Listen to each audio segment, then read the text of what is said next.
Hi, today I'm going to show you one of 4 drawing exercises that will help you shift your way of thinking when drawing. The first one we're going to do is called Vases and Faces. You've probably seen the optical illusion before of where there are 2 profiles facing each other, and then in the middle, if you see it, you could also see a vase.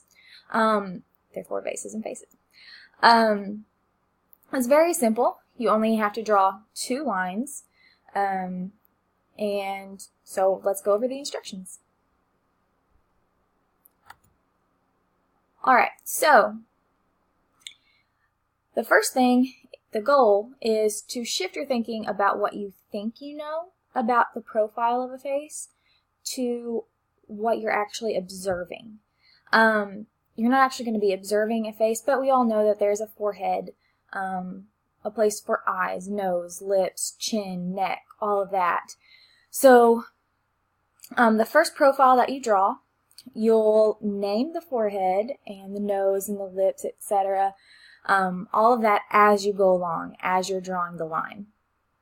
The second profile, the one that you're matching opposite, you're going to try and match the shapes and the lines. So you're not going to say nose, you're going to be like, curvy line that comes out and goes back in, okay? Something like that. And you don't want to name any of these things because we have preconceived notions of what a nose looks like. But we all know that everyone's nose looks different, right? So what you think a nose looks like may not necessarily be what you're observing if you were actually drawing the profile of a person sitting in front of you. So on one side of your paper, if you're right-handed, you're going to start on the left side, and if you're left-handed, you're going to start on the right side of your paper. You're going to draw the profile of a person's face, and it can be a made-up profile. The next thing you're going to do, step 3, you're going to draw horizontal and parallel lines at the top and the bottom of the profile to connect it. This is what kind of gives it the appearance of a vase as well.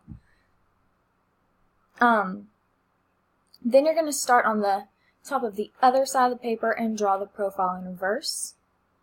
And then you want to time yourself during this process. How long did it take you? I'm really big on reflection because when it comes to exercises, you kind of want to do, a few of the same exercise over and over so you can see improvement. So, just kind of think like how long did it take and all of that stuff, because you will, hopefully, if you continue these exercises, be drawing another one.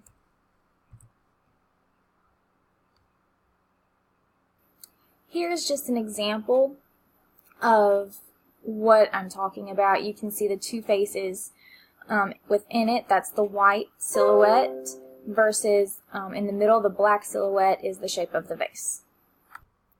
Alright, so I have a piece of paper set up here. You want to try and use as much of the paper as you can. It's going to be one continuous line, and since I am left-handed, I'm going to start on the right side of my paper.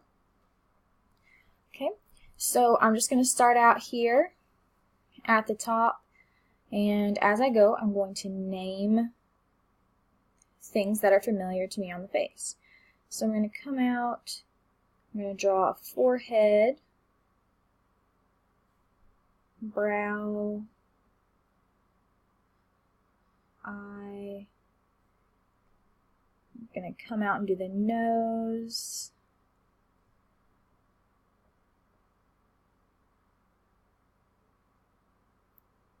Lip.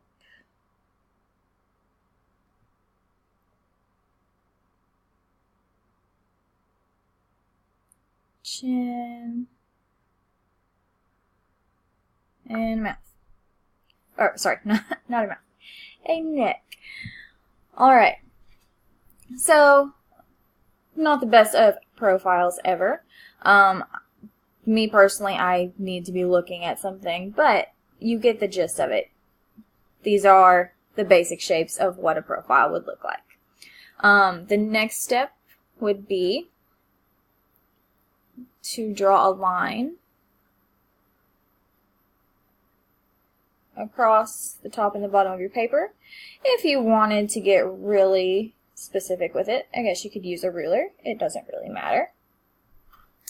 And the next part of this is a little bit more tricky because you are trying to do the complete opposite, the same exact curves, and matching all of the angles and everything like that completely the same.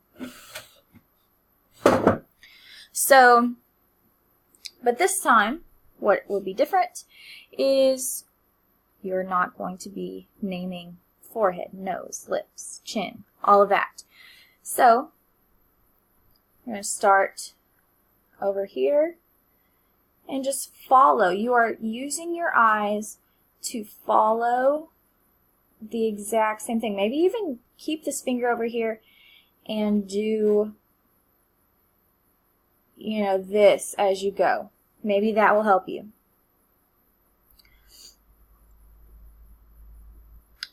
So this first line starts up here. It's kind of skinny up here at the top. And try, it's okay if you pick up your pencil on this one, but just take it slow and keep shifting your eyes back and forth constantly. The more you do that, the easier it will be to see where you're going. This is what it means to observe.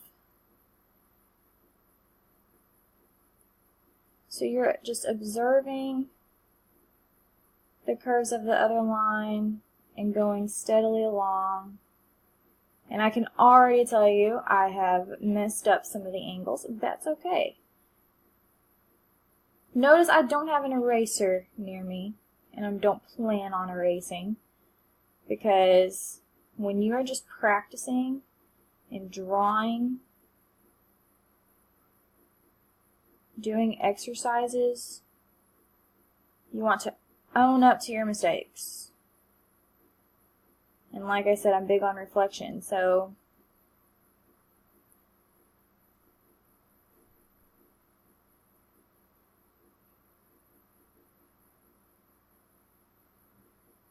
okay. I got started talking to you guys and then I wasn't concentrating on what I was doing. So coming out with this line at a slight angle, curving. It's a hard curve, and then it kind of goes not quite up right here, but it comes in quite a bit.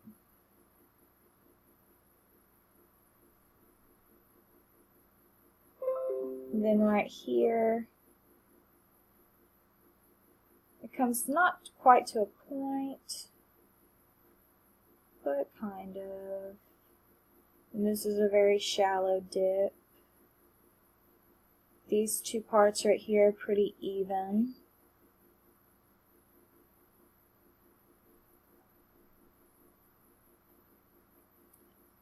Another shallow curve.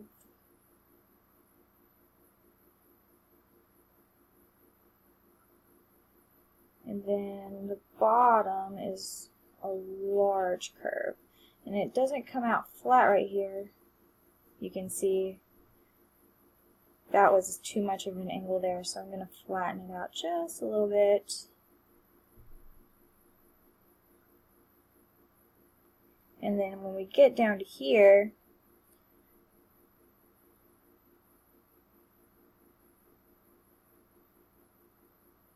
it kind of comes back in a little bit.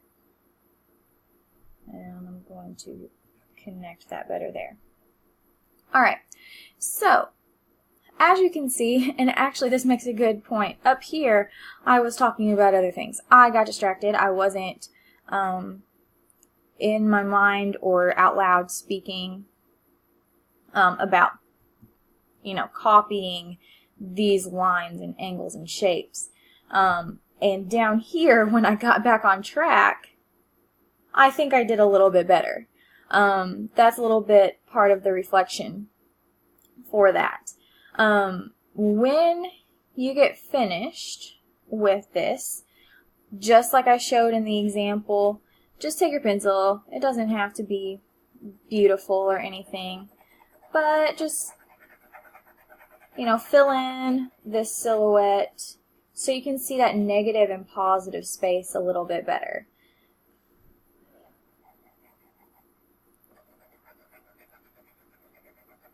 If you wanted to get like a marker or a crayon out or something, you could technically do that as well. It might fill it in a little bit better and quicker.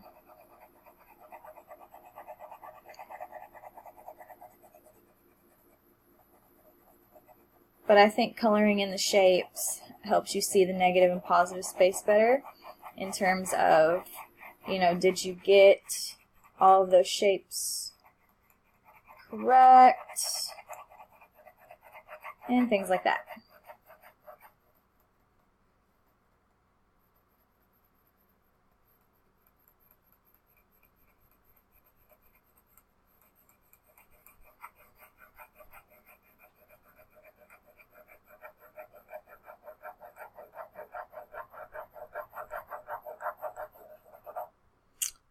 Alright, so now we have a very odd looking vase in the center and a couple of profiles.